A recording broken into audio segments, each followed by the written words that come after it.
ата бейіштің дарвазасы туғандар. Ата мындай сыртқа көп төгіле бербейді. Ата мында байқайсың, төгіле беріп, атаңмен мында серьезно сөйлесіп болсын кердечі. Бірақ атаң жүрегінен сені жашы көреді.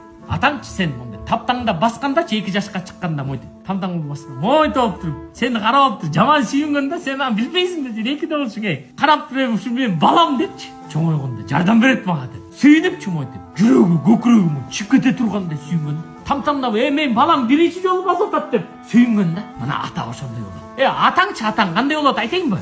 Атаң сен дейсің деп школға жақсы сумка асынып барсын депчі. Атаң тәтақта сүт татқанға даярда. Атаң сені жақсы тамақ жесін депчі. Бұт киімің елдерге оқшасын депчі. Біреуінен ешінен қар көрегінге даярда. Атаңчы сені елдерден кем қалбасын деп телефон алып беріш үшінші біреуінің үйіне барып боқ шығарғанға даярда. Мына ата ошондай болады. Атачы қандай болады білесіңдер ме? Атачы бардық жүктердің проблеманың барын көтеріп, балдарымыз жеңілшілікте, үйде, жылуда жана көмірдің бары үйге жағылып жылу ел жебегенді жесін деп атаң Россияда құрбаншылық қылып, Россияда өзі жебей, аяп өзіні ушуну сатып алгандан көрө Кыргызстанга салайынчы, Европада жүрүп ушуну кийгенден көрө Кыргызстанга салайынчы, балам жакшы жашасынчы деген.